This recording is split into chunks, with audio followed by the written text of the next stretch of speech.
Good morning. I am Brian Downs. This is a republic, if you can keep it. I'm coming to you from Orlando, Florida at 7:30 in the morning on November 20th, 2025.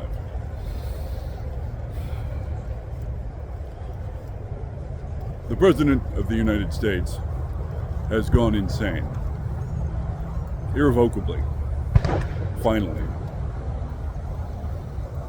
Of course, recently a number of members of Congress made a public statement urging members of the United States military to remember that they do not take an oath to the President of the United States, but rather to the Constitution and to the rule of law. This is necessary. This is essential for a free society. And of course, when we're talking about the U.S. military, the single most powerful fighting force in the known universe, it's essential for the future of this species that the people in command of these powerful weapons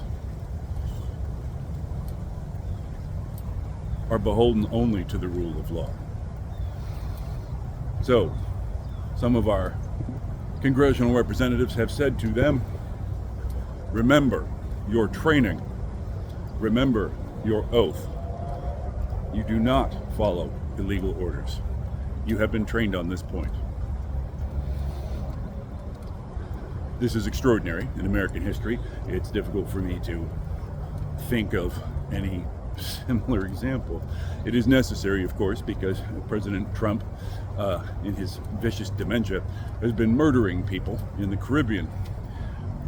Extrajudicial killings of people the Trump administration claims are involved in drug trafficking,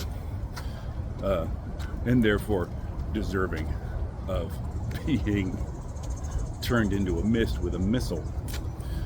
This is not how we do it. This is not how we handle law enforcement by killing people who have no idea they're even in danger. It's grotesquely illegal.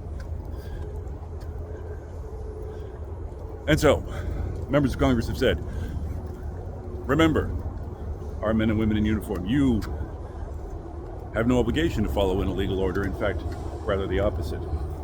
And President Donald Trump has come out in his usual way, ranting and raving like someone's uncle upon whom some combination of brain spoilage and basic viciousness has finally come to its apex, ranting and raving about how this is sedition.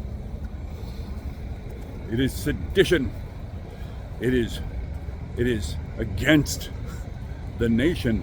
It is a crime against America to remind our military personnel of the oath they took to the Constitution when they signed it.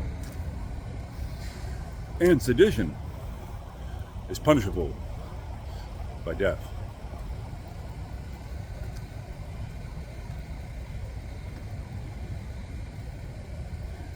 You don't need me to explain much more about this. When members of the government choose to remind members of the military that their oath is to the rule of law, when they remind them that they are not required to follow illegal orders to commit murder,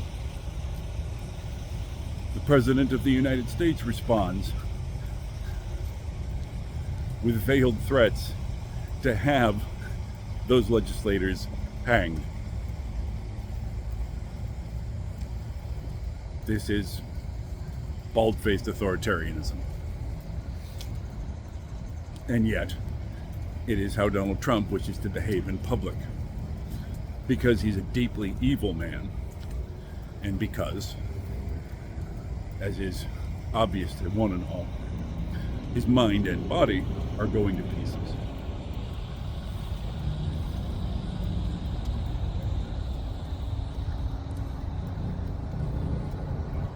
I've run out of synonyms for repulsive, grotesque, hideous, nauseating, dizzying, astonishing, shocking, terrifying, sickening. So I'll have to just keep repeating those words on the subject. President Donald J. Trump, the occupant of the Oval Office, the brain case who has the nuclear codes, threatens to hang members of the government who remind our warriors that their oath is to justice and law, not to the lunatic at the top of the chain of command.